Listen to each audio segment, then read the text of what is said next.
Bismillahirrahmanirrahim. Assalamualaikum warahmatullahi wabarakatuh. Perkenalkan, nama saya Rifki Arif Fauzan sebagai mahasiswa jurusan Pengembangan Masyarakat Islam semester 4 dari Universitas Islam Negeri Sunan Gunung Jati, Bandung. Di sini saya akan melakukan penyuluhan mengenai kenakalan remaja karena di daerah ini menurut data yang saya dapatkan saat pengkajian di daerah ini, banyak sekali kenakalan remaja yang ditemukan, yaitu banyaknya anak-anak yang sering melakukan pergaulan bebas, melakukan tindakan bullying, melakukan tawuran, bahkan minum-minuman alkohol serta narkoba. Sungguh miris sekali remaja zaman sekarang.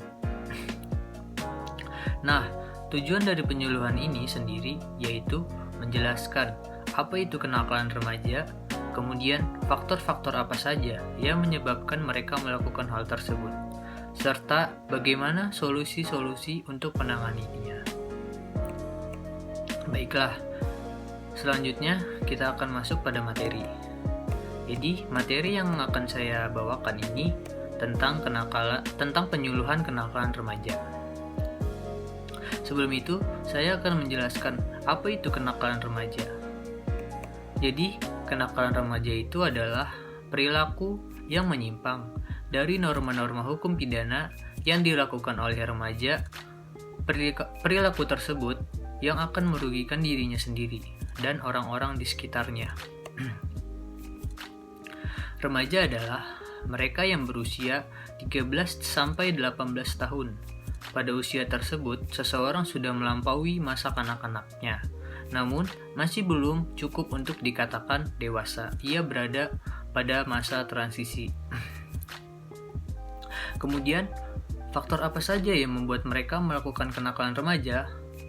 Jadi, ada dua faktor yang menyebabkan kenakalan remaja itu sendiri. Yang pertama itu ada faktor internal, dan yang kedua adalah faktor eksternal. Untuk yang faktor internal sendiri, itu ada dari diri mereka sendiri. Yang pertama, krisis identitas, yaitu perubahan biologis dan sosiologis pada diri remaja memungkinkan terjadinya dua bentuk integrasi. Pertama, terbentuknya perasaan akan konsistensi dalam kehidupannya. Kedua, tercapainya identitas peran. Kenakalan remaja terjadi karena remaja gagal mencapai integrasi kedua. Kemudian yang kedua, ada karena kontrol diri yang lemah. Maksudnya kontrol diri yang lemah itu apa? Maksudnya mereka mudah sekali untuk terpengaruh dari lingkungan dan dari orang-orang yang ada di sekitar mereka.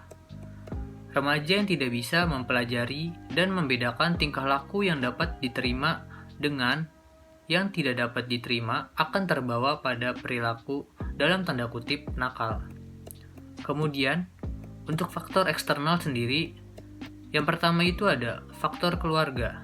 Contohnya, mereka berada dalam satu rumah, tetapi mereka tidak berkomunikasi dengan baik, sebagaimana komunikasi antara orang tua dan anak.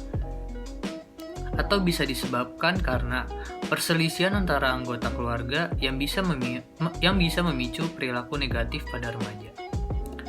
Pendidikan yang salah di keluarga juga berpengaruh, seperti terlalu memanjakan anak, tidak memberikan pendidikan agama dan moral, bisa menjadi penyebab kenakalan remaja ini. Kemudian, yang kedua itu faktor teman sebaya yang tidak baik. Misalnya ya, kita punya anak remaja nih, terus mereka lebih sering keluar bersama anak-anak yang kesehariannya itu melakukan tawuran, kesehariannya minum-minuman keras, maka anak kita itu nantinya juga akan terpengaruh oleh teman-temannya karena mereka sering bergaul setiap hari. Bahkan dapat mengikuti apa yang teman-teman mereka lakukan tersebut. Kemudian, faktor yang ketiga itu faktor lingkungan. Nah, faktor lingkungan ini mungkin karena remaja sering melihat di lingkungan sekitar mereka, masyarakat masih sering minum-minuman keras, dan itu menjadi hal yang sudah biasa. Kemudian tawuran itu hal yang biasa.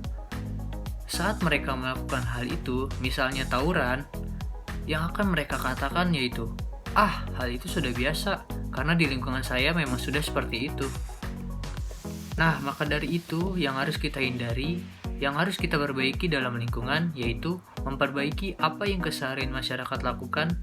Yang tidak baik itu kita perlahan mulai perbaiki, agar menjadi panutan bagi para remaja untuk kedepannya. Bagaimana sih solusinya? Nah, solusi untuk menangani remaja itu, yang pertama, mengetahui kelebihan dan kekurangan diri. Jadi, untuk anak remaja itu, mereka harus tahu sendiri dulu apa kelebihan mereka itu sebenarnya, dan kekurangan mereka itu seperti apa. Sehingga mereka dapat menanamkan dalam diri mereka, saya bisa loh ini, walaupun saya tidak bisa yang melakukan yang ini, tapi saya bisa melakukan satu hal yang lebih baik, yaitu yang seperti itu. Jadi, mereka memiliki patokan bahwa hal ini yang baik dilakukan dan hal ini juga yang tidak baik dilakukan. Jadi, rasa percaya diri mereka harus dibangun dari sejak masa anak-anak sebelum menuju masa remaja. Kemudian yang kedua yaitu menerima diri sendiri. Mereka itu harus benar-benar menerima diri mereka sendiri. Walaupun mereka masih banyak kekurangan. Dan disinilah peran orang tua itu sangat penting, seperti untuk mengajarkan kepada anaknya bahwa diri mereka itu berguna loh. Kemudian apa yang harus mereka lakukan? Mereka harus tetap sekolah supaya masa depan mereka akan lebih cerah.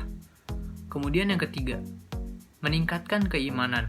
Misalnya, dari masa mereka masuk SD, mereka sudah kita berikan hal-hal yang positif. Misalnya mengikuti pengajian atau mengaji, kemudian belajar di rumah, kemudian jika ada waktu untuk bermain agar mereka tidak frustasi dan merasa bosan dalam melakukan kegiatan sehari-hari. Kemudian yang keempat, yaitu bersikap terbuka. Misalnya, anak-anak ada masalah, maka orang tualah yang harus selalu memperhatikan mereka agar anak-anak mau bercerita, sehingga mereka tidak merasa sendiri ataupun kesepian. Kemudian yang terakhir, mempunyai kegiatan yang positif. Di sini peran orang tua untuk menjelaskan kegiatan-kegiatan apa yang positif itu, dan bahaya-bahaya dari kegiatan yang negatif itu seperti apa. Misalnya, bahaya tawuran itu apa, pergaulan bebas itu apa, minum-minuman keras itu gunanya buat apa sih, dan lain sebagainya. Kemudian, karena daerah ini sudah banyak sekali sering terjadi tindakan kenakalan remaja, jadi saya ingin menyarankan bagaimana orang tua dan misalnya masyarakat untuk lebih menaruh perhatian terhadap persoalan sosial, terutama kenakalan remaja. Hendaknya kita dapat mencegah dan mengendalikan perilaku remaja sehingga tidak menimbulkan masalah sosial yang terjadi akibat kenakalan-kenakalan remaja tersebut. Mungkin baik itu saja materi yang bisa saya sampaikan. Semoga bermanfaat untuk kita semua. Terima kasih atas perhatiannya. Wabillahi taufiq wal hidayah. Wassalamualaikum warahmatullahi wabarakatuh.